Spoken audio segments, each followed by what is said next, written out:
else, the HGA stuff, hey, Skip, I don't need to hang around for any of the HGA stuff, though. Y'all are just gonna vote on the meeting dates. Not that that won't take just 5 minutes anyway, but I'll dip out after executive session. Yeah, that's the only thing. We've got, I don't know what the result of that will be. So, I didn't put anything else on the agenda because I didn't put that on there. Yeah. And then they will change what they want to see, that's fine. As long as we have the dates. Right. Yeah. Mine's gotten so much worse than the last. I would say when everybody confirmed on a meeting day before you leave. If everybody confirmed on a special. That's what I was going to do. During that deliberation, I was going to do. It's kind of so bad that tonight it's all came on in like the last 3 months. People close up looking like they're all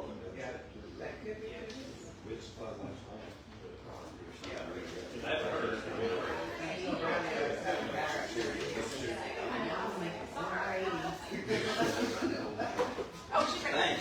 Okay, so I was making my notes on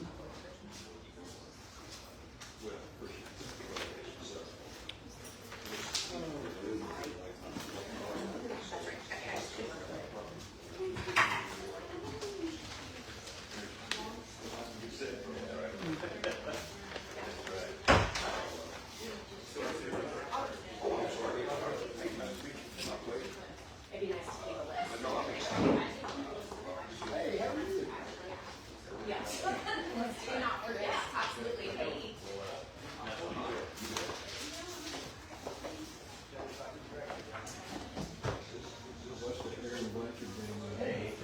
What?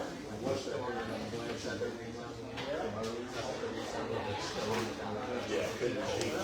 Everybody is. FYI,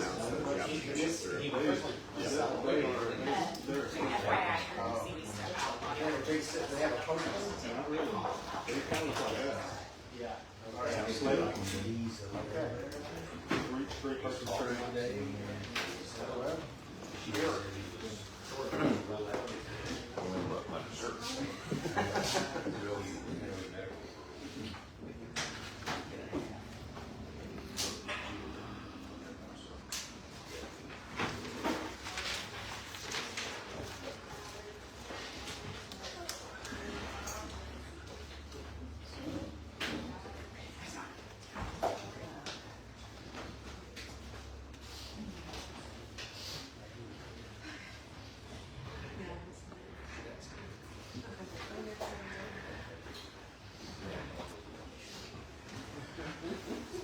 Is that on your way? No, ma'am, that's fine, thank you.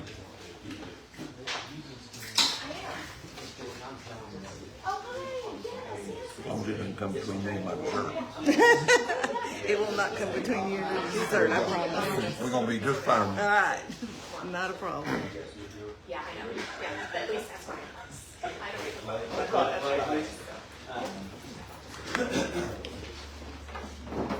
I pledge allegiance To the flag of the United States of America, and to the republic for which it stands, one nation, under God, indivisible, with liberty and justice for all. Our most gracious and kind Heavenly Father, once again we come to you to give you thanks for each and every blessing of each and every day. Thank you once again for this gathering of the people who take interest in this town and this community, who want to see it grow and develop and be a better place to live. Be with our servicemen overseas, dear Lord, guide and protect them, for they are the ones that are fighting for the freedom that we have here today. These things I ask in thy name. Amen.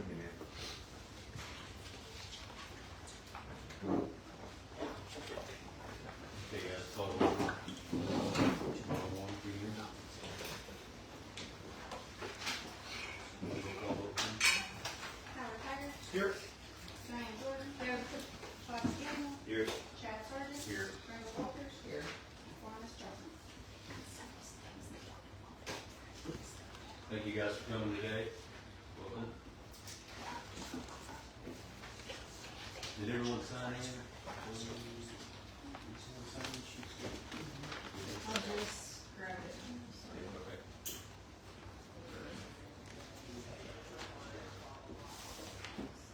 Okay, guys, let's go to item number 6, public comment. Audience may address the board in accordance with the rules and procedures set forth in Coach 10 Resolution number 10. So you'll have, each speaker will have 2 minutes, 2-minute stops. You can speak less, but try not to speak any longer than 2 minutes. If we feel like we need to hear more, we can ask you to speak longer. So let's try to keep it 2 minutes. Do it. Mr. Christian. Yes, our first one is Crystal for agenda items 25, 12, 15, 18, and 21. For 12, 15, 18, and 21, I'd like to speak during the public hearing portion of that. I just wanted to make sure it was noted because there wasn't a place for it. On item 25A2, the Board of County Commissioners versus the Town of Hochatown, the documents show that that was dismissed with the exception of the clause that the dismissal didn't affect Hochatown's counterclaims against McCurtain County. It's my understanding from sources inside that this is about the hospital tax and trying to regain funds that should have been or could have been collected during the time when the stay was in place where nobody could collect taxes. And with this town getting $400,000 to $500,000 a month in sales and lodging taxes, I'm concerned that this board might be going after money that wasn't collected by the county, because that's going to affect all county residents, and because that money would have to come from somewhere, and that's not money that's available because it wasn't collected and stored somewhere along the way. So that seems a little bit greedy on our part and affects the entire county if that's what happens. But then I've also been told, and I know you can't answer this, but I'll put it out there, that this is more than likely being used as a bargaining chip with the county to try to get all of the Hochatown Volunteer Fire Department equipment and apparatus in lieu of any money that might have been available to turn that over to the town. And along those lines, I requested open records for texts and emails between the Board of County Commissioners and Adam and this Board of Trustees, and those have yet to be fulfilled, which might enlighten all of us on some of this that's going on. Thank you.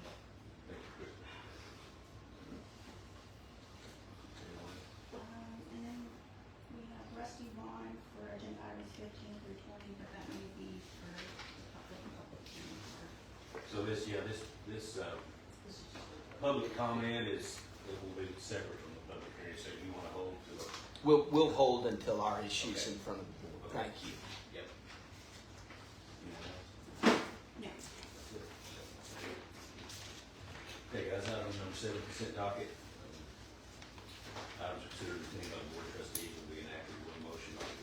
We've got discussion desired any item to be removed from the consent docket and considered separately. So we've got consent dockets from January 7th, February 4th, February 20th, and March 2nd, 2026. Approval of payment claims. Does anybody have anything they want to remove?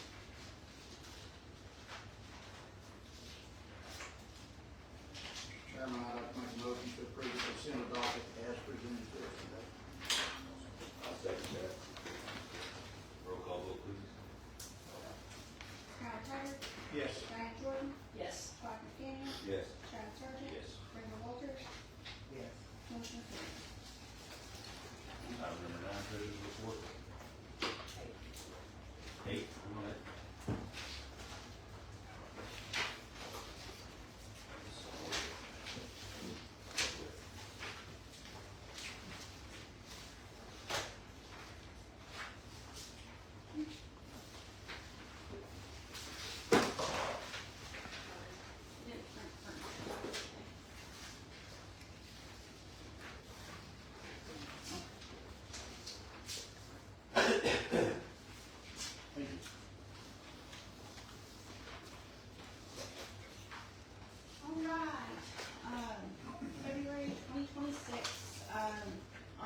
$13,650.18. Sales tax was at $365,900.48. Our use tax came at $9,084.11. Cigarette tax, $2,208.65. We did have some court revenue of $500. We did receive our quarterly check from Choctaw Nation for $25,400. Our interest on the bank was $21,583.06. Our total income coming in $643,516.48. With our total debits coming at $277,445.40. So our net income was $366,071.08. We had a total of 12 first-time license and 1 renewal application. Our month-over-month trend, as you can see, we're down 8.48%, and then year over year from February of last year, we're up 9.35%. For our lodging taxes, month over month, it does look a little scary, but down 30.32%.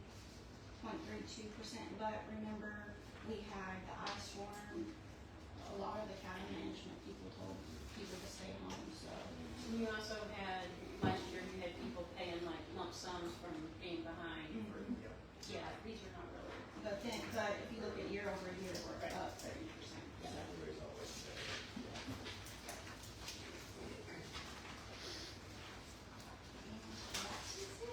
Okay, thank you, Julie. I would make a motion to approve the treasurer's report. I'll second that. Roll call vote, please. Howard Haggard. Yes. Diane Jordan. Yes. Mark McDaniel. Yes. Chad Sargent. Yes. Brenda Walters. Yes. Motion carries. Okay. Town administrators. Thank you. Adam? How's everybody doing today? Suffering, these allergies are killing me. Hang on by a thread.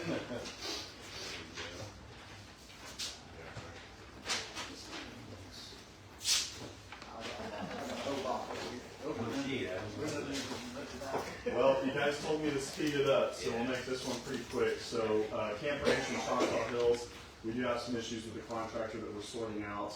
We're waiting for a default notice to come back. We will likely have to go for a rebid on both of these projects. This contractor owes a substantial amount of money to other asphalt plants that has not been paid. So this contractor is likely going to be out of the picture, but again, he does have a legal time window to respond and to be active on the job site. Otherwise, he will get replaced. So I want to say thank you to Liz for, she's not in here, but thank you to Liz for working with us on that. Moving forward from that, Old Hochtown Road, the design and engineering is almost complete. We have a bid launch date for March 16th. Moving forward from that, we've got spring break road maintenance push still ongoing today. Below, you'll see a list of the roads that have been graded. You'll see the roads that have been patched so far, and then the roads that have had dust control applied. So that's the progress that we've made thus far. Over the next week, we will have continued progress, so that list is going to continue to grow. Below that, we have earlier this month, the very beginning of this month, we had Amy Blackburn, who is the Executive Director of the Oklahoma Tourism Department, come for a visit. She met with Skip and myself and Chad and Todd. We got to talk to her about a number of ecotourism projects that we're working on here, and specifically our mountain biking trails project. She was a huge proponent for Hochtown, a huge advocate for us, and I think we have a very strong outline. She also listed off a couple of different funding mechanisms that I wasn't aware of that we're going to start researching and pushing forward on identifying and applying for. We also attended as a group, myself, Skip, and Brenda here, and Chief Gilbert, as well as the Rural Water District board members, and then their new manager, Dusty.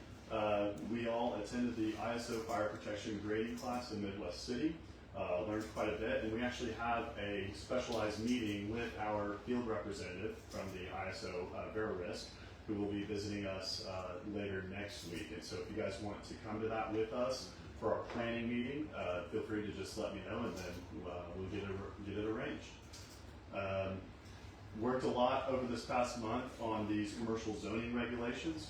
We had 2 planning commission meetings in February to collect input, make modifications. We had the public hearing, and then we even went up to the special board of trustees meeting as well to collect further input and continue just kind of renovating and make sure that they reflect what's desired most for the community. Attended the Leadership Oklahoma Public Safety Preparedness and Wellness Conference with Brenda here. We actually got to network with a lot of emergency management directors from across the state. We got to actually even speak with a colonel from the National Guard and a number of other fire chiefs, police chiefs, and then even legislators that shared information about some policies that are going to be affecting public safety here coming up for this next session. Also, myself and Chad, we went up to the Capitol and we spoke on on various water bills protecting Oklahoma's natural resources. We even spoke on a couple of different funding opportunities through ORWA and OWRD. And then on top of that, we've had our public hearings over this last month as well, and then continued interviews for our 2 open job positions, which is building code inspector, code enforcement position, and then the administrative assistant to the town administrator. Great. Any questions? Good? Well, good, guys. Thank you so much. Thank you. Another busy month. It's busy. All right, let's move on to Chief Weeds.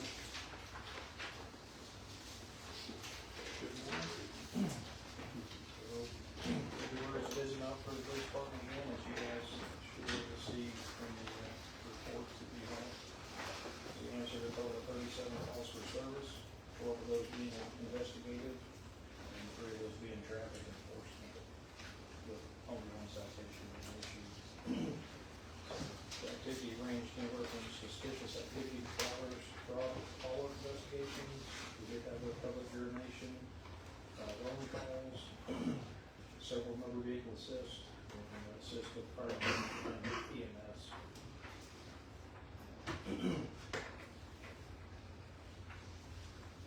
We did receive a drone from our grant award. We actually have it. And batteries on Can't believe you didn't leave it out when you see it.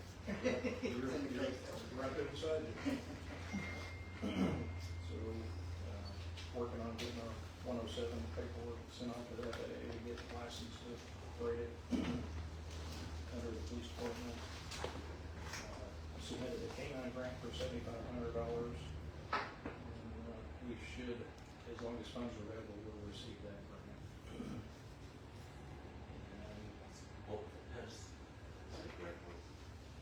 They have X amount of dollars to award, and wherever you fall at in that line, as long as there's funds available, you'll receive it. Okay.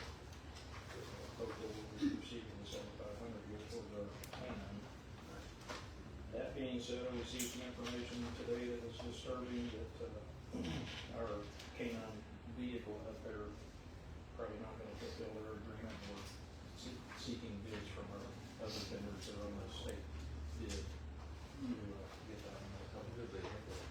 Is that the vehicle or the outfit? The other emergency equipment. Any other grant? We have the vehicle. That's what I was gonna say. We have the vehicle, we just don't have the equipment, so we're looking to pay some other vendors. And that's all I have. All right. Appreciate it, Chief. Thank you so much. Chief. Chief, good? I'll keep mine shorter than both of them. Pretty slow month for us. I think we had 23 calls all month. Nothing crazy. We had a structure fire Sunday, but it fell in March. So, nothing at all really going on in February. We do have, hopefully we secured a climber to climb the tower on Friday, weather dependent. If we get that done on Fridays, then our repeater stuff will all be set up Friday afternoon. Operational. Fingers crossed on the weather. Climb the tower Friday. Generator is installed today. It's running right now. We're gonna run it for a couple hours to make sure everything works good. So So as far as all of our stuff goes, we're checking all the boxes and getting everything done. Hey Chief, I've got a question about the generator. So is it gonna operate the cabin or is it gonna operate both Everything. structures? Everything that's on that property? Yeah. Okay, thank you. Yeah, they hooked it all into the same meter, so everything runs off the same thing. Okay, So we're worried about losing power. Nice. thank you. Yeah, we did 3 interviews last week. They're all in for today. So pretty positive about all 3 of them. Other than that, I don't have anything else. Thank you so much, appreciate Doing you. good. Thank you so much. Thanks, Chief. So item number 12, discussion consideration possible action to open a Coach County public hearing for comments, questions pertaining to the proposed text amendment to the commercial zoning regulations contained within the town of Coach Town zoning ordinance. So can we get a motion to open up the hearing? I make a motion that we open up the hearing for the text amendment to the commercial zoning regulations in the town of Hochtown zoning ordinance. I'll second that. Roll call. Howard Haggard. Yes. Diane Jordan. Yes. Todd McDaniel. Yes.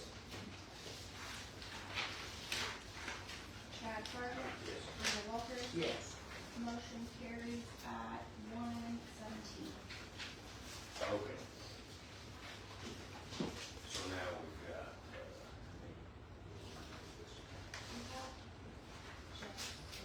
Yeah, just a presentation real quick. Looks like she's good to me. Can you, oh, hang on, we've gotta get the sound going, Jessica.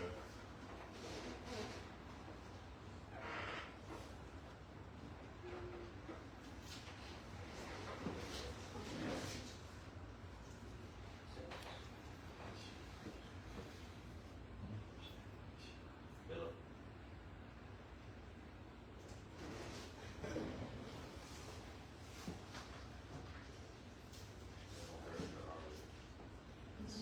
That's on the laptop. Can you hear us, Jessica? We can't hear you. Need to get her a race, dry race. That's right.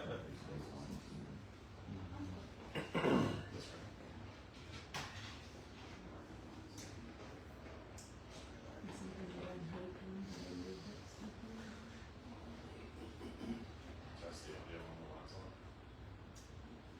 Did you test the audio on this? I checked this Windows security on the microphone. And it's saying the HDMI is disconnected. I'm plugging it right back in. That should carry over. Yes. Streaming. For some reason, my video. Okay, Jessica, can you hear us?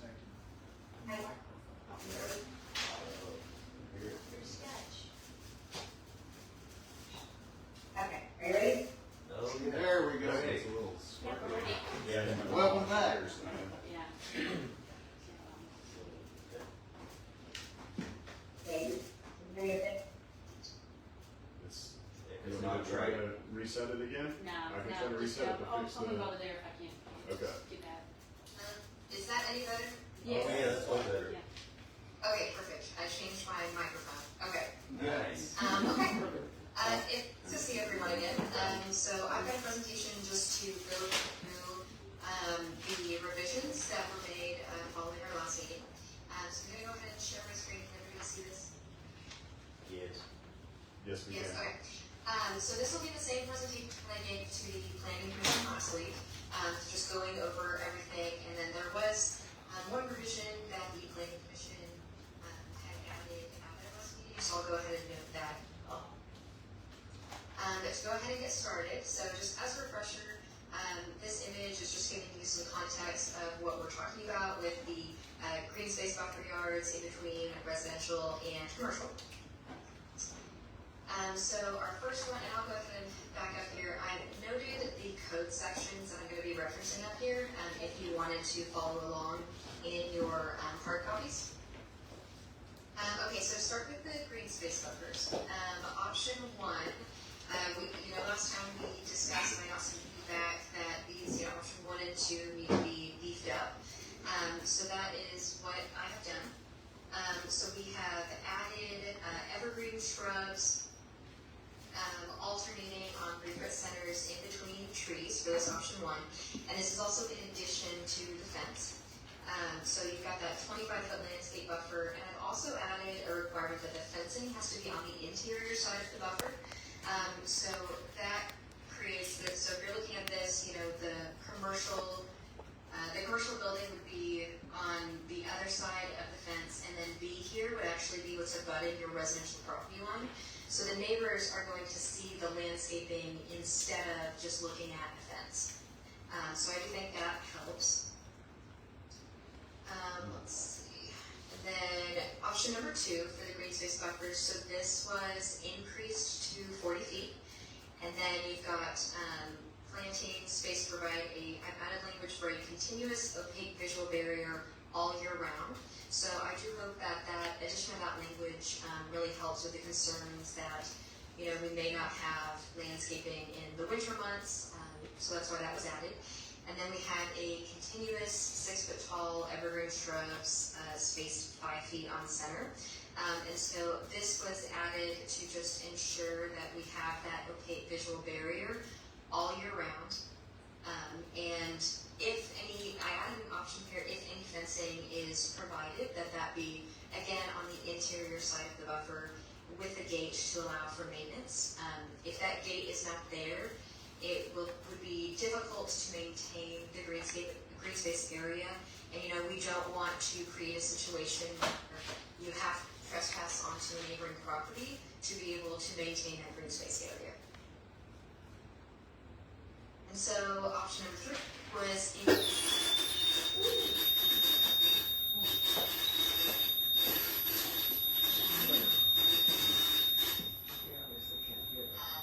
existing underbrush should be preserved. So that underbrush is really going to help with the visual barrier. And I've added language in here that cannot be preserved. Yeah, tell her. What's that? Tell her to hang tight. Hey, Jessica? Hang on 1 second. We just had a TV, I think, flying out on us. Can we attach it to this screen and turn this around right here? I think the best option would be to Put that on the table? laptop at the table. Yep. I'm gonna try to turn this on one more time and see what happens. That sounded normal. Let's try and plug this in one more time. Strange. Just remember, the state superintendent got in trouble for having movies on his TV. It shows that.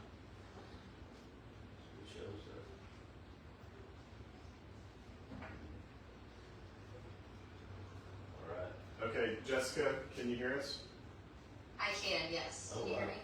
Yeah, great. but I'm still hearing some static. It's better than before. It's good back here, That's Adam. it. Let's keep trying. Yeah, let's continue, please. Yep. Okay.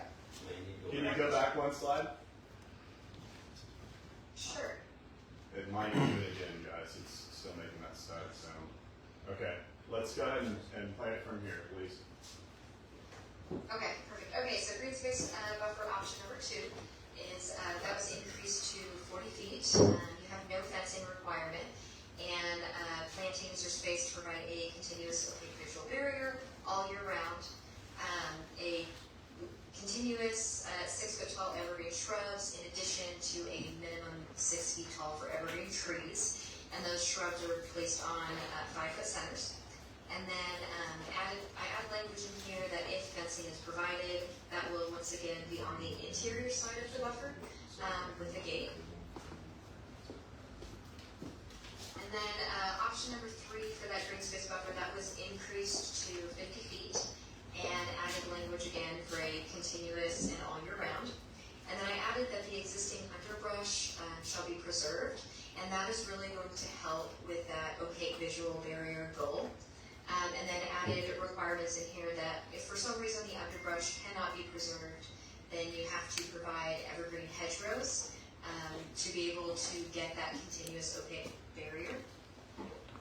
And then also just those other bullet points, language in here that, if it's not achieved, then you have to add in evergreen trees or hedgerows to ensure that you have that continuous opaque visual barrier. And then again, if fencing is provided, it is on the inside of the barrier, or of the buffer. And then there was some discussion last time about maintenance. So I did add a section 20-71.c for maintenance requirements.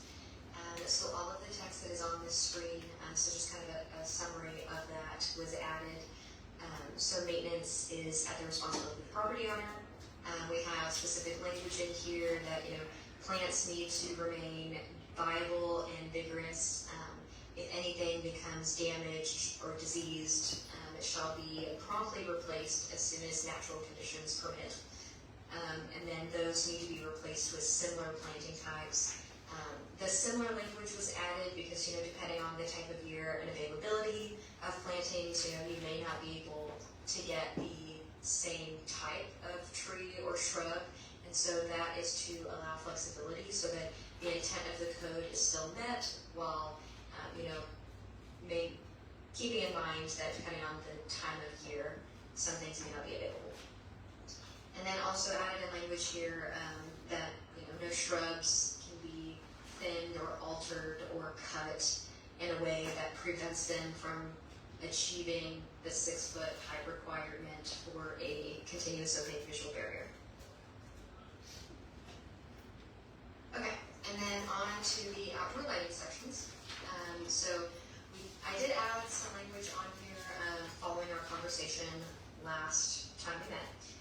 So we've added, signage, building lighting, landscaping, and I should have noted this before. All of the text in red that's on my screens, that is text that is new. That's the new text. So under the exemptions section, I removed the official government flag exemption, and that was done based on conversations with this board and the planning commission. I did add language in a later section referencing flags, but just didn't want there to be any confusion on that or interpretation issues in the future. And then, lighting fixtures that are exempt, that are under 1,000 lumens, I've added specific language for decorative lights, string lights, hardscape lights, things like that. And then temporary holiday light displays, provided that individual lamps are smaller than 10 watts or 200 lumens per bulb, whichever is less. So the picture in the of these light bulbs, just as an example, these are C9 light bulbs, and those are typically about between 5 to 10 watts and about 175, maybe more lumens. So that's just to give you an idea of the type of light bulb that would not be, would be exempt and not applicable to this code, is that it's very low ambient lighting. So again, with the pictures on this screen, you've got the string lights up top, so continuing, there was discussion about the light color. So I've added a requirement on that it shall not exceed 4,000 kelvins. And then we've got this chart here is also included in the definitions for the code. So I added a definition for kelvins. And then I have capped it at 4,000. The dark sky requirements are 3,000.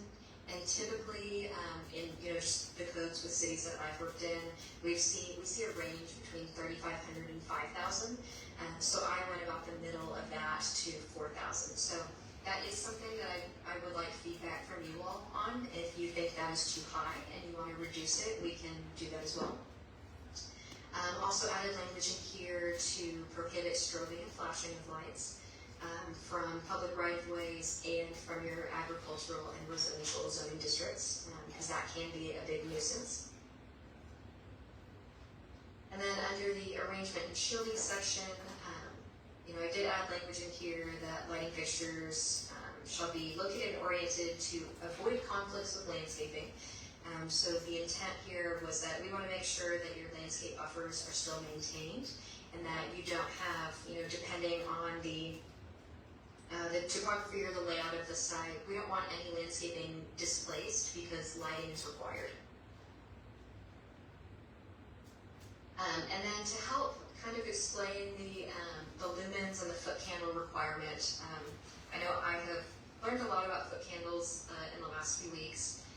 but I think these images really help explain that. So a foot candle is the measurement for the light intensity.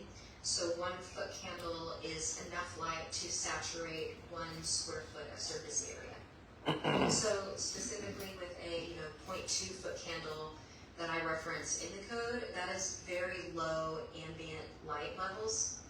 And so if you have a light bulb that's 800 lumens, so at that 1 foot mark, if your foot candle is 800, and as you get lower and closer to ground level, that's going to decrease. So by the time this gets to ground level, it's only 8 foot candles. So your foot candle is only 8. So beginning at midnight, 30 minutes after closing, whichever is later, and again, this language can be revised if you'd like it to be. You're prohibited, your light trespass onto abutting agricultural or zoning districts cannot exceed 0.2 foot candles measured at grade. So just to kind of give you an idea and some reference of how low that actually is. Typically that 0.2 is enough light to allow for safe movement and visibility to help deter crime without creating, excessive glare or light pollution. And then, any lighting fixtures that are used to illuminate architectural features, landscaping, flags, or any other objects, those need to be aimed at the building or at the object and include shields so that we can really prevent any light pollution. We don't want it to go out, we want it to go directly on whatever it's intended to illuminate. I know you saw these pictures last time, so these are, again, existing lighting that would be in compliance with the code as it is written today. So you notice everything is under canopies, everything is shielded and directed towards the building, and even these lights on the side of the Bendigos, although they go up, what's important is that they don't come out, they are still directed at the building. And then, again, the outdoor lighting, we want to make sure to prevent this light spillover that you see in the graphs here. Had these lights had shades and shields directing them towards the billboard, that would be in compliance, but we do not want a lot of light spillover that creates a nuisance. And then again, any flag poles, those need to be capped so that all of the light is angled downward. And I know there were no revisions to the maximum fixture heights table, but I did just want to call that out and bring it to your attention again, just in case you want to discuss anything on that. And then just as a refresher, these are some of the lighting examples that we talked about last time. So the bottom left picture here, these are about 25 feet in height. And then the bottom right, that's 30 feet. And then 16 feet, as an example, is this light pole in the top right here. And then the top left is just, you've got both of those light poles in this image, so just kind of giving you visually an example of how tall those fixtures would be permitted to be. And then for the final section, for your non-conforming light fixtures, a note last time I had was to add a special exception to that regulation, so that was added. And then I've also increased the number of years that you would be required to be brought into compliance with the code to 20 years. That 20 years is typically the lifespan of any light bulbs or lighting, so that's why the 20 years was picked. And I just want to also specifically note to you all that per Oklahoma state statutes, you are not required to add a time frame for being brought into compliance. So if that's something you would like to discuss, we can. Typically, a lot of codes do have a time frame just to make sure that everyone is on the same page. But again, your statutes do not require you to have a time frame. Okay, so that brings us to the end of that outdoor lighting section. So I am happy to answer any questions. And I can go back if you want to start with the buffers. I have a question on the green space buffer. The initial green space buffer, is that the responsibility of the developer? Or is that the responsibility of the owner once that land is? That's the responsibility of the developer when they come in. They're gonna have building permits, and your code actually also requires a zoning permit. So even if your property is zoned, let's say it's zoned commercial today, but it's undeveloped, and I as the developer wanna come in and do a restaurant concept, I'm gonna have to submit a zoning permit to Adam, to the town, to just outline the use that I want. So I want a restaurant use. So I have to get a zoning permit to allow that use. And then when I come in for a building permit, I'm going to be required to adhere to these regulations. So I have the option to pick, option 1, 2, or 3, whichever, I feel aligns best with my development concept.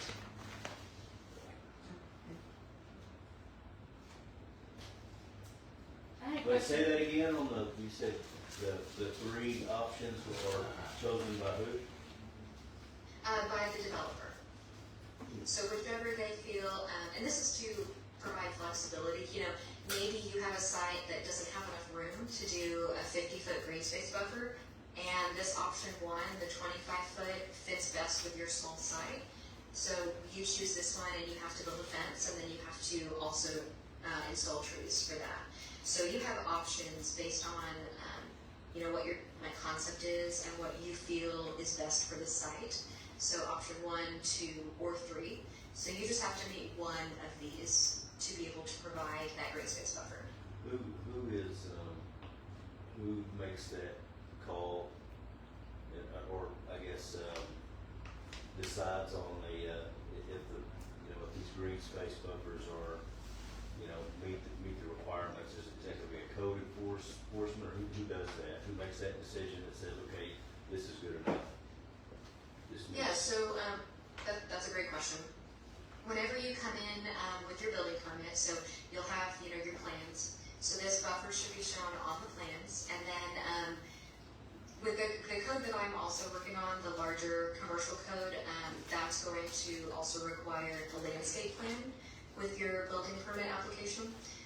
So when that comes in, you'll have a landscape plan so you can see where the trees are going to be planted, and then your inspector, whenever they are, and Adam, please correct me if I'm misspeaking, but your inspector is going to ensure that what is actually built was what was shown on the approved plans. That's correct. Yep, that's it. Fantastic. And then if that developer then sells to someone else, that new owner is then responsible for the maintenance of that property, correct? That is correct. Unless they want to come in and they want to develop something else, in that case, you'll have to get another zoning permit if it's a different use, and then you'll also have to apply for another building permit if you're making any significant regulations or significant changes. I had a question, Jessica. When we talk about the different plants, is there anything that describes what plants they are? Like, are we going to allow palm trees? Are we trying to keep this, McCurtain County nature, that they have to be indigenous or native to this area or something? Is that included? That is a great question. So I'm going to change to the maintenance section. So I do have in here that if anything needs to be replaced, it's similar planting type or native species. And as far as the specific types of trees, we do have, I've got evergreens in here, and if that is something, if you want to add like a tree species list that are preferred or even required, we can do that with the larger commercial code with the landscaping section. Or I'm happy, if you'd like it added to this, we can do that as well. But I think it's helpful to kind of keep that with your landscaping requirements, which may be separate from your green space buffer requirements. So I think what you're after is maybe a list of approved species, tree species for deciduous and evergreen trees that you'd like to see, if I'm understanding that correctly. Yes. Maybe. Yeah, that'd be nice. Okay. Is that something that you would like added to this code section, or would you like to see that with the later commercial code? Well, we've already already got listed evergreen plantings, and And we got listed native. yes. I think we're good here. And what we're Okay. working on too is the That's- future would Yeah. enhance and add to Yeah. this right here. I gotta get my pawpaws in I'm there. definitely gonna make a note to address that in the full commercial code that comes, later. And it just might be nice to get with Oklahoma Forestry Services or the OSU Tree Farm and Yeah. see what kind of trees they recommend for our area that we need. Yeah. There are, Sure. I know OSU does have, kind of like a handbook online that has, trees that are preferred for different soil types. So I'm happy to pull that and reference that, for the code, and then I can also, whenever I send the draft, full commercial code, I can include that so that you all can review that as well. I think that's a good idea. Absolutely. Okay. I've got a question on the compliance part, like when you only talk compliance when we're talking about lighting. The lighting, you said we don't necessarily have to have a time frame for existing to come within compliance, is that what I was understanding? That's correct. Per state statutes, you don't have to add a time frame. Many cities and towns in their code, they do add a time frame just to make sure that, you don't have any dilapidated structures with lighting that is really old. So again, we don't have to include a time frame, but typically we like to, just because, 20 years, your lifespan of, any lighting or light bulb it's going to need to be replaced anyway, which is why that 20 years, that's typically the lifespan, and that's why we chose that. But you are correct, per state statutes, you don't have to include a time frame. But So if you my don't question, include a time frame, then that would just mean, these other conditions would apply. So if you were coming in and you needed to apply for a building permit, zoning permit, special exception, or any other permit, you would be required to bring your site into compliance. okay, I understand that, but an existing business, existing something that's been here 30 years, may be here for another 30 years. Do we not ask them to come within compliance, or do we let them continue for the next 30 years and not come into compliance? Well, that's So I think that's where the time frame comes in. So if that So time we frame is ask them not to- there, you'd be correct that they are Okay. existing, Okay. non-conforming. So that's why that time frame is in there. And I understand any remodel or any change in existing, then they would have to come in compliance. But, Yes, on the exterior, not necessarily the interior. Okay. And there are provisions in the zoning code, for what triggers, additional permitting. So would this I don't know it not, off the top of my head, but would this coming into compliance, I only see it in the lighting section, would this not also, be part of the, green space for existing? I don't, that's correct. It would apply to the lighting, not necessarily the green space. So, any existing businesses, I don't know that you would want to require them to, now add in Just a trying to significant clarify. green space buffer. So that's gonna apply to any new development. okay, just trying to clarify. I think the question, That's a great question. yeah, the question I have is, we institute these standards and we start moving forward, and then we have, let's just say we've got a handful of businesses that are built over the course of the next 5 to 8 years, and we have a handful that are not up to these standards, and we want them to be, I don't know what you guys say, but I spent 20 years to study lifetime. Well, I thought we talked about 10 and changed it to 5, so I was really surprised. Yeah, to hear 20. I would like to get it That's- down. I mean, Adam, I don't know if you have any input on this as far as what the state does across the, I'd like to know what cities do across the state. Maybe we can, maybe amend this or make a change to it later, but I just feel like that 20 years is way too long. Okay. You don't want to have this imbalance of lighting issues in 20 years is a long time, and that's too long, in my opinion. They can get it done in 5 years. Totally understandable. And some of the previous presentations, Jessica brought up some other examples of 5 and 10 years as well. Yeah, absolutely. So I'm Yeah, comfortable I think with I originally either. put 10 years in here. That's typically we see 10 to 20 years. If 5 years is what you would like to require, you absolutely can. So it sounds like maybe you would like to, I mean, if there's any revisions I can make today to reduce that, I'm happy to do that. I don't know if we want to check. I think it's fine. I don't think we change anything today, and then come back at, as we make these improvements and advances, and we can find out what's best, 5 or 10, we don't want to do 5 today, and find out the standard is 10 or something, and you just, go with what we had today, and then use that instead of a lot of these other things will come to enhance these. As we do these enhancements, Adam, my question is, will that change this too? We'll have to rehear this particular item whenever we get to it. Anything we change in this, it has to go back to a public hearing again. Yeah, we'll just go through the same process, yeah. I mean, it's not a terrible amount of work to change this item. I mean, we'll just post our public notices and we'll have our public hearings and we'll just run through the process. So we can It accept won't be this that. today. and- Yeah, it's not that terrible to go through and just change that one particular And item. I just want to add, alternatively, if you would like to make revisions to this when the full commercial code comes to you, that can also be done as well. Yeah. And I have one more question. We talked about you gotta turn the lights off 30 minutes after closing. Well, I don't know, but the bars I go to, they turn them off a few minutes before closing to let you know it's time to go home. So why would we leave the lights on 30 minutes after midnight? Employees to get to the vehicles.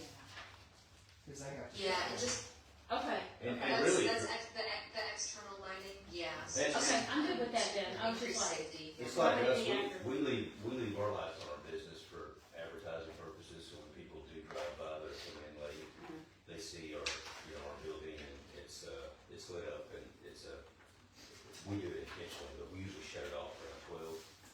We'll run it for an hour or two and then it shuts off around 12, so usually we do it, but of course ours is within standard, so. And it says beginning at midnight. Well, yeah. That's fine. Or about, it says or 30. Or 30, okay, but I was just curious why it would be Yeah, it says after. midnight's And perfect. it says whichever's later, so. Yeah, midnight's so- perfect. Yeah, okay, I'm good. And also I just want to note, this section of the code is not requiring all of the lights to be shut off. We just want to make sure that any light trespass does not exceed that 0.2 foot candle measurement. Oh, it's in there, yes. So not that they have to be shut off completely, we just want to make sure that it's not, creating any light trespass, into those late night hours. So, yeah, we'll have to, consider people bars there. We are in number 12. This is when I was like, Yes. Yes. so it's Diane. later than midnight. I've got a question for Jessica. Yes, we're close. I've got a question for Jessica. Yes. Hey, so Jessica, as these lighting regulations are currently written, is there anything as it currently stands that would obstruct us from receiving a dark skies community designation, or would this set us up to receive that designation? So there are some things that are different. Okay. So specifically, like your light color temperature, the dark sky, the recommendation is 3,000 kelvins. So that's one difference. And then, so this code is less restrictive than your dark sky requirements. Okay. There's another section specifically. I want to say it's under the spillover light. I think it was in my other presentation, but there's another requirement on the, your lumens output. That's also a little different. So there are a few things that make this code, as I've written it, slightly less restrictive. But I'm happy to highlight those and, kind of point out what the dark sky, regulations suggest. But I mean, again, those are just suggestions. Okay, thank you, Jessica. This is just something we'll take note of, and we'll just kind of work on it over time. I'd like to see us get to the dark sky level. This is public hearing, right? So, Yes. so along on that, what I would see there is if that is your target, then you should think about when you're gonna come into conformity, because no matter what, non-conformity is gonna prevent you from being dark skies. So as long as there's non-conformity, it's a problem. So you might want to think about what that timeline is. Is it 20 years? Because it'll be 20 years before you can be dark skies. That's a great point. Yeah. Yeah. center town line. Add it to your list. Put it on there, right? Any other It doesn't public fit comment? out. We're in the public hearing. For the zoning specifically. Okay, do we have anybody? I just wanted to say thank you to the planning commission because they really listened to residents and, heard what we were saying about blocking off some of the visual, and this will go some way to prevent some of the noise. We understand that this is not addressing the noise concerns at all for any future developments commercially, that that's coming at a later time, that this should block some of that. And so we appreciate that because it'll also block some of the lighting from some of the businesses. And those that, you know, the ones that are right here in the center of town, Stevens Gap area, we see those lights and hear those noises and the traffic and all of that more than probably anybody else does at this point. So those concerns were addressed by them. They really did listen to us, and we appreciate that. I would ask, though, that y'all go ahead, if you're going to change that from 20 years, since that is a very long time, that you knock it back down to at least the recommended 10, so we don't have to go through so many of these processes again. It is a long process between HPC having to hold their hearing, the time consumption there, and then bring it back to y'all again and again. It was at 10, y'all looked at it going down to 5, and then somehow it went up to 20. So if we are moving toward dark skies, which as a resident, I would really like to see us move toward dark skies. It is bright at night. We miss out on the stars that we used to be able to see. We'd like for y'all to consider dropping that down at this time rather than making us go through this entire process all over again. Thanks, Kristen.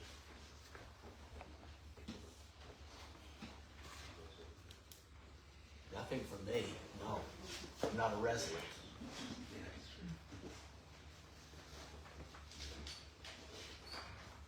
All right.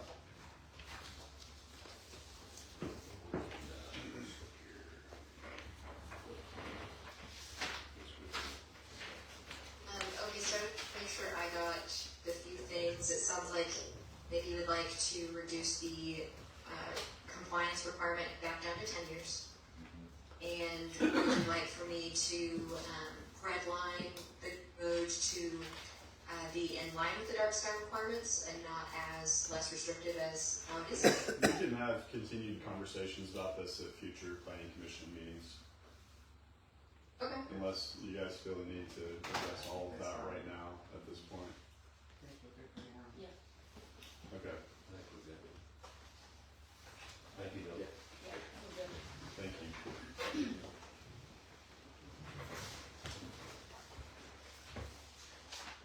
Well, so I guess we're done with public hearing discussion. We can make a motion to close the Ocean public hearing. Make a motion to close the hearing for zoning ordinance. Item 13. I'll second. Roll call, roll please. Howard Haggard, Yes. Diane Jordan, Yes. Tommy Yes. McDaniel, Chad Sargent, Yes. Brenda Walters, Yes. motion carries at 154. Item 14, discussion consideration possible action regarding the proposed text amendment for the commercial zoning regulations contained within the town of Town zoning ordinance. I make a motion, we approve the proposed text amendments to the commercial zoning regulations contained within the town of Town zoning ordinance. Give me a second.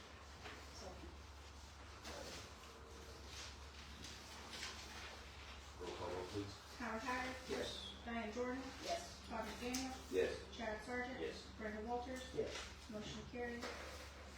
Item 15, discussion consideration possible action to open the Roach County public hearing for comments and questions pertaining to the request of Ponderosa Properties LLC to rezone approximately 12.395 acres of land out of a called 67.80 acres of land situated in the southeast corner of section 35 township board. I'm sorry, I didn't mean to say that to you, Joe. Oh, okay. Range 24 east of the Indian Basin Meridian, Kirk County, Oklahoma, particular Chicago. Exhibit A, to track 4 from its current residential designation to a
you guys looking for them unfortunately? Now that we've said this is 5, they're looking for 4. Okay. She's screening it all right now. Because there's 2 different forms. Okay, gotcha.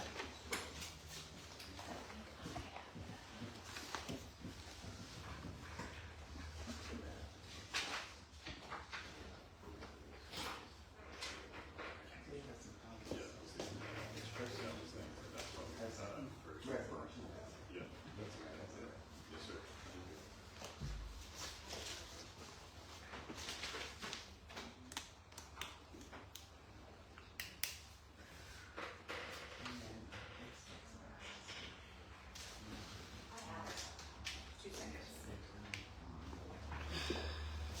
You have tracked which one, Brenda? I have, So you need 5. I mean, they don't have anything, I just said 5. I'm gonna get them in front of her because I've done sick over There's exhibit A, track 4. Track for the northernmost portion. Yes.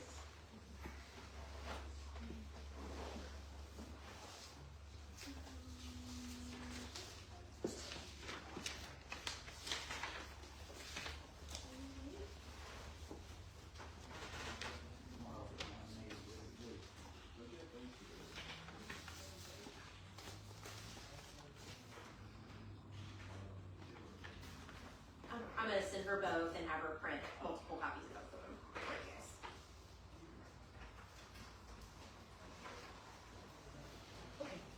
I just sent 4 invites to you. While we're waiting, let me ask you another comment.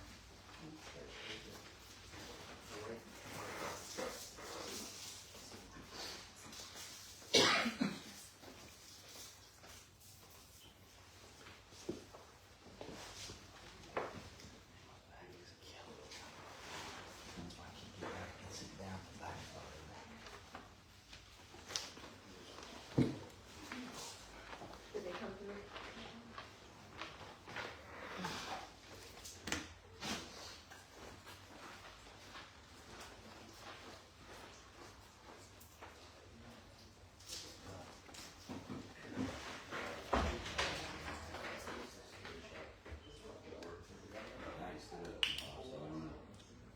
Stand up, go to walk, I know. Right now.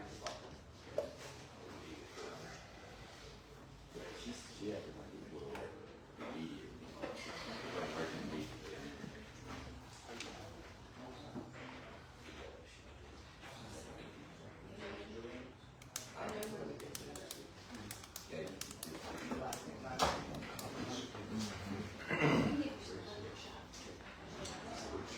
You try, yeah.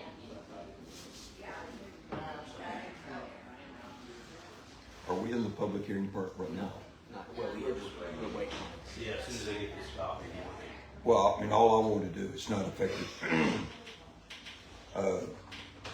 I just want to thank everybody with the town of Hochatown and everybody that's been involved to get us to this point.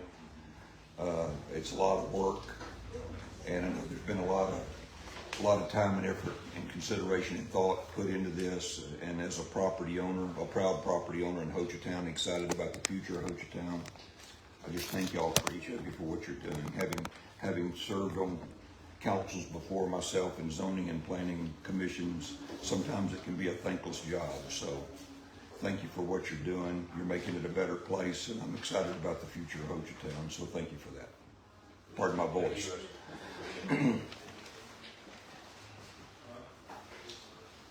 Sometimes it is a thankless job.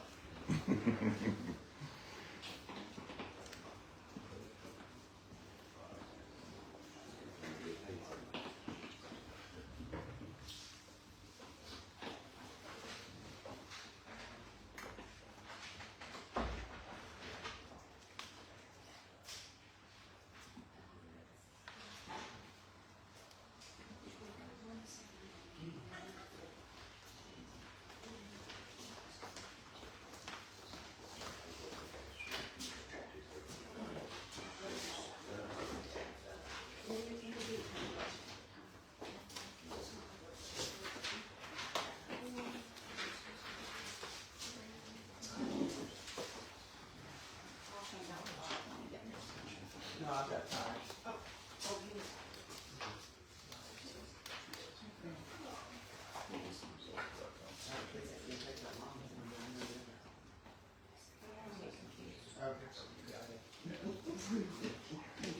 Smart.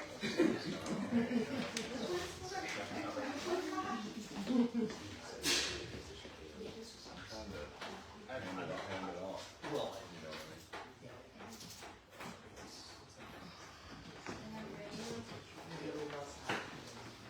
That was a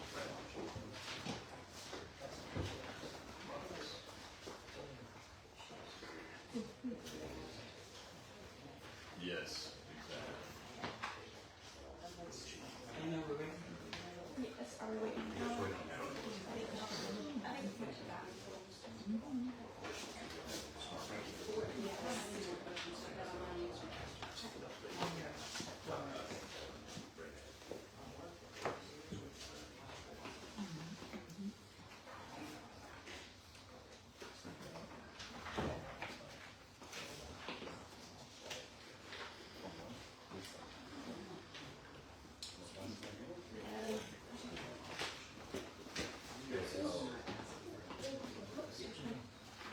Since hours back, you guys, anything you want to say? just a brief statement. I just want to make sure everybody's ready to go and everybody's in the room. Yep. We're all in good shape? Okay. Ladies and gentlemen, you've all seen me before. My name is John Lee. I represent Mr. Vaughn and his company, Vaughn DeRosa. We are seeking the rezoning of tracks 4 and tracks 5. I had the opportunity to review these zoning code regulations. Adam and his team have done obviously an admirable job, not only of addressing the concerns related to our particular property, but the larger concerns in the community, our property just being one. We certainly recognize that we are going to be bound by the zoning regulations as they've already been adopted, and so to the extent we have to do anything, we will of course make sure the property's in compliance. Again, I appreciate all of the time and effort. Rusty said it pretty well himself, so I won't bore you with any more of my legal effervescence. And I would ask that the board go ahead and approve both track 4 and track 5 for a commercial zone classification. And of course, Ms. Walters, with all due respect, as of course you're an adjacent property owner, I would be remiss in my duties as a lawyer if I didn't ask you to recuse from the vote. Thank you.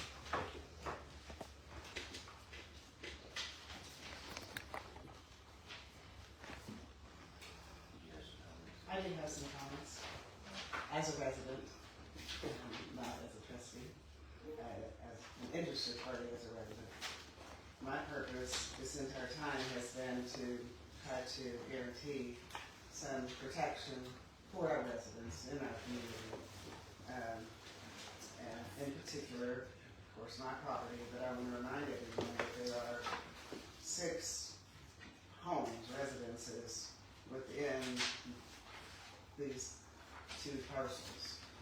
On the east side, you have my property, you have Gene Rector, you have David Angel. Gene Rector, David Angel have all lived here more than 40 years.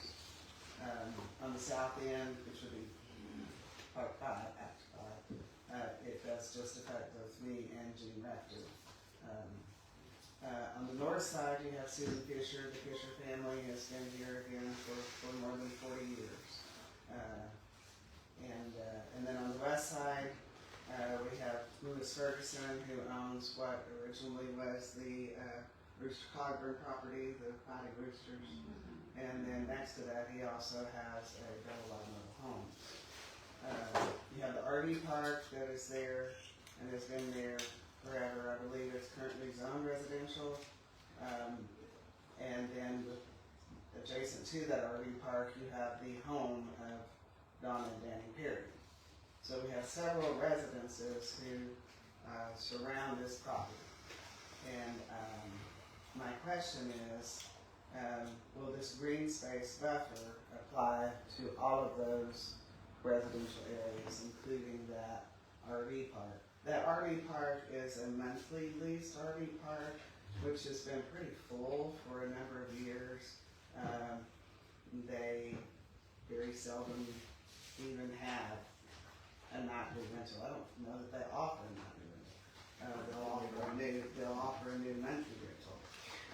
They're all already zoned residential, and I just want some assurance that that entire property will be subject to these green space barriers and the lighting buffer. So.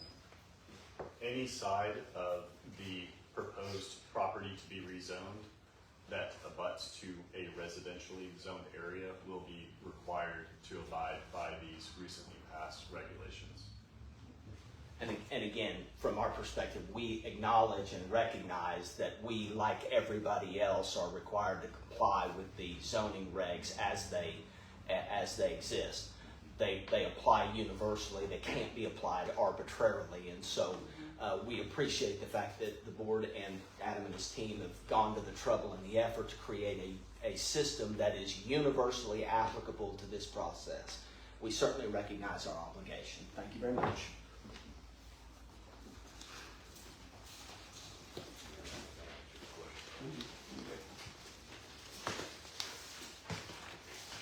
Any further comment?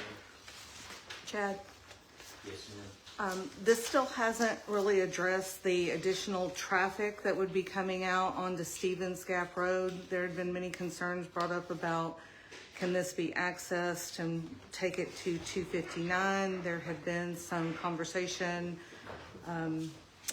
about making sure that that was the case versus, the White Perch versus, whatever the name of that road is right there behind Easy Mart that goes by the RV park. And that's still a big concern for us because that does come out pretty close to where another neighborhood is, and it comes out near a curve. And even though whatever that traffic survey said was, at 35 miles an hour coming around that curve, there's plenty of stopping time. We know that people don't come around those curves at 35 miles an hour. And then you have the additional length of traffic on Stevens Gap trying to get out. Even with the red lights, that can be a long time. And it's dangerous to try to cross if you're on Orca to get out of the Choctaw Hills neighborhood.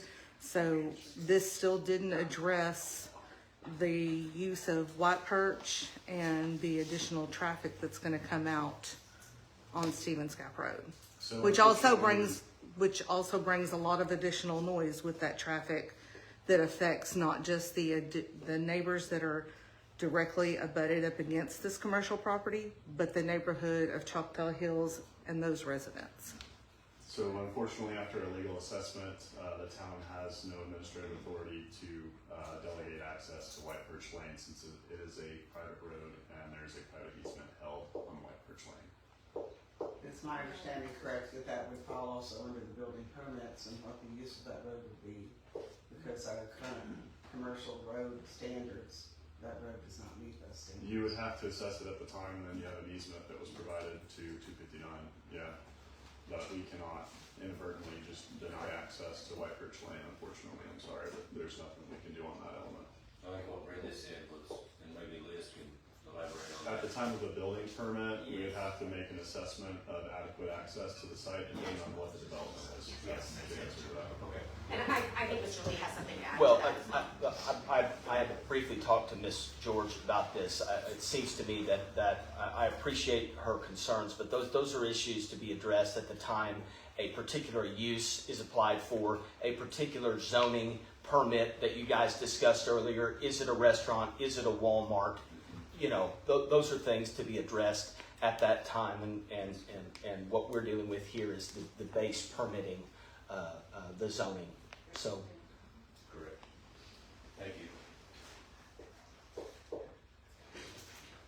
Any further comment?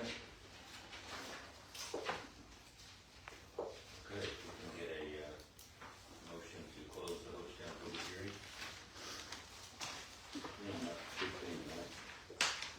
Yes. Yeah, we're 16, then we're 16. Yeah, we're 16. I make a motion that we close the Dutchtown public hearing for the comments and questions pertaining to the request of Von Russell properties to rezone approximately 12.39 acres, known as this tract please. Howard Haggard. Yes. Diane Jordan. Yes. Todd McDaniel. Yes. Chad Sargent. Yes. Brenda Walters. Yes. Motion carries and closes at 2:12. Okay, guys, we're at 17, discussion consideration possible action regarding the request of Ponderosa Properties LLC to rezone approximately 12.395 acres of land out of so-called 67.80 acres of land situated in southeast corner of section 35, township 4, south range 24, east of the Indian Basin, Meridian, Kirkland County, Oklahoma, particularly described on Exhibit A, you're into track 4 from its current residential designation to a commercial designation. That's a discussion or a motion? Anybody have more discussion? Discussion's done. Nothing from us. Just out. I would like to make a motion to, change the, designation from residential to commercial property on the, to commercial designation on the property listed in item 17 on the agenda.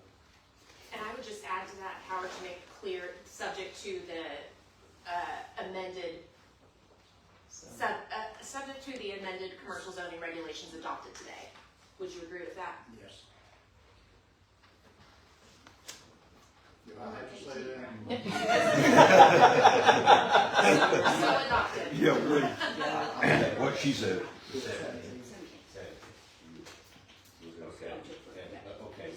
we get a second? I'll second it. Okay, roll call vote, please. Howard Haggard. Yes. Diane Jordan. Yes. Todd McDaniel.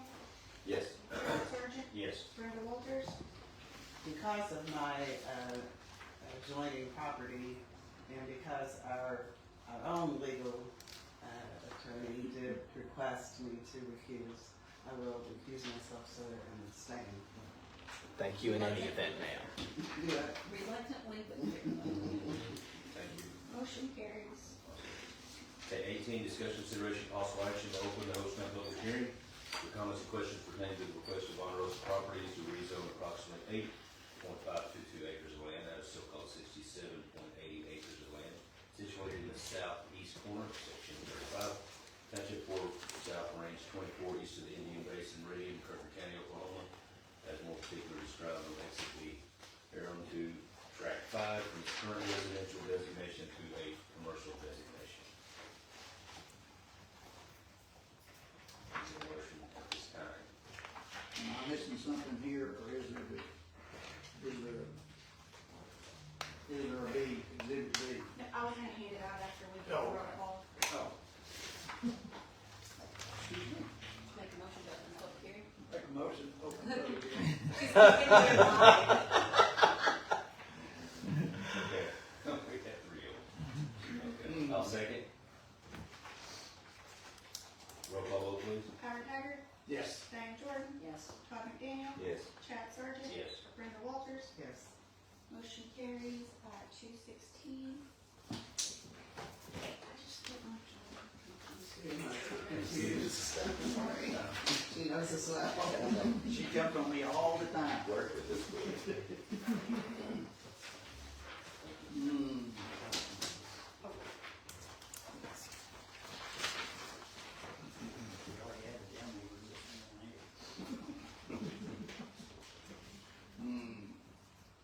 And the are we open for public comment? The applicant, we are adopting all of my prior statements with regard to the other track. And again, acknowledging Ms. George's statement that this track will likewise be subject to the newly enacted zoning regulations. We would ask for the board's approval, subject to the new zoning ordinances. Thank you. Thank you. Oh, and Ms. Walters, once again, I would be remiss in my duties as a lawyer if I did not request that you recuse and abstain. Thank you, You know ma'am. how much that wants me not to do that. I understand. I understand.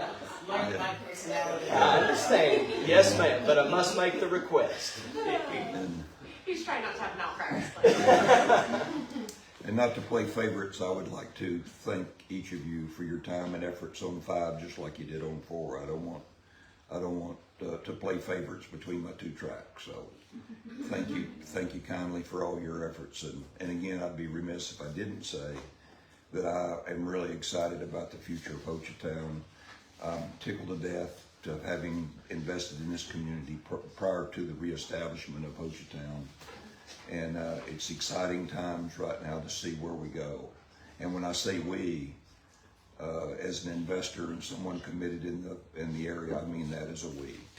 I know I'm an outsider, okay, but I lead with my heart and my wallet when I come up here. So thank you for what you're doing, and keep fighting the good fight. And as I can be of service to the community, as I have been in the past, wink, wink, let me know. Thank you. Thank you. Any further discussion? If not, go ahead and get a motion to close the public hearing. I'll make a motion to close the public hearing on Von Russell Properties, track 5. Need a second? Howard? I'll second that. Okay, roll call vote, please. Howard Haggard, Yes. Diane Jordan, Yes. Todd McDaniel, Yes. Chad Sargent, Yes. Brenda Walters. Yes. Motion carries at 219.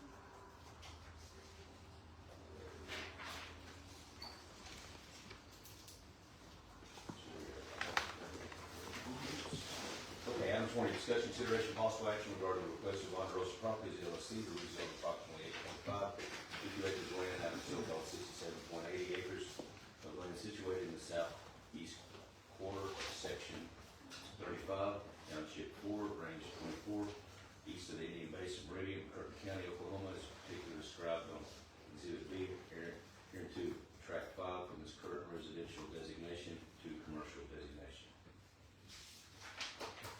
We don't have any discussion. We get a motion.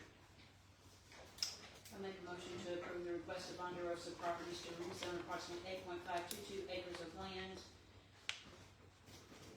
out of the called 67.80 acres of land situated in the southeast quarter of the section 35, township 4 south, range 24 east of the Indian Basin Meridian, described as Exhibit B, tract 5, from its current residential designation to a commercial designation. Oh, subject to the, Subject to, The newly adopted.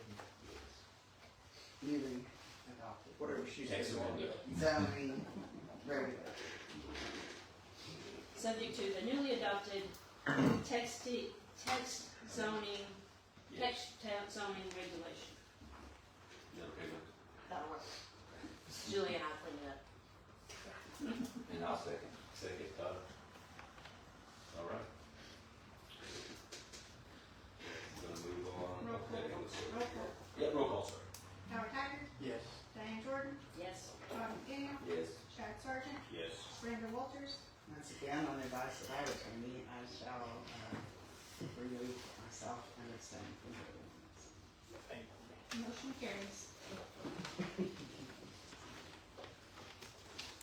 So we are at item 1A1, correct? Yep. Yes, so item 21 is, we're going to go ahead and just move past item 21, 22, 23. The applicant withdrew his application, so I would just suggest you guys take no action on Take no action all, on them? just, yeah, take no action on all 3 of those items that have been withdrawn. Do we need to read them out? Or- No, you can just say, we take no action on items 21, 22, 23 due to withdrawn application. Okay.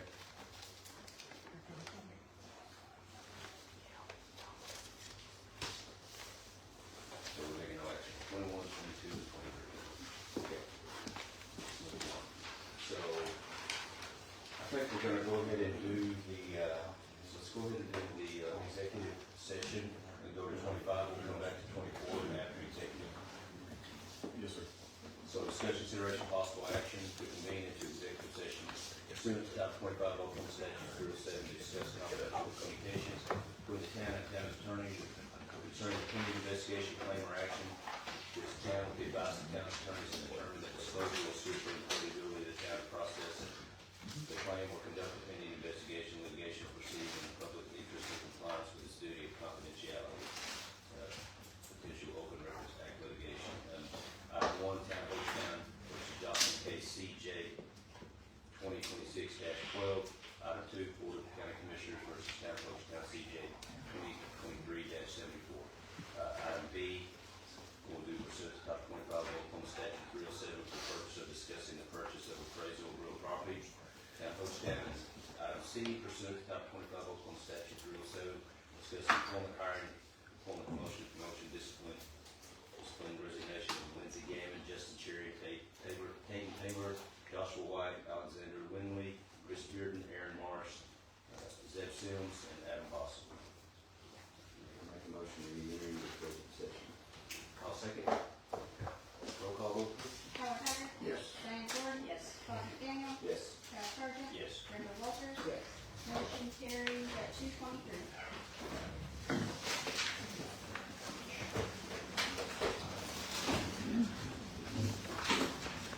Thanks, guys. Thank you, ma'am.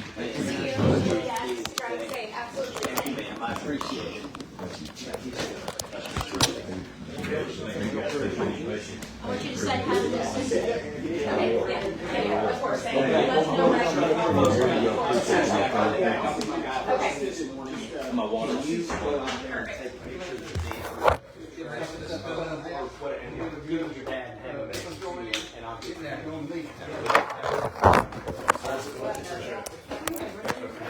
No. It's still done. I didn't say thank you. Nice to see you again. Yeah, you too, Mike. Yeah. Yeah.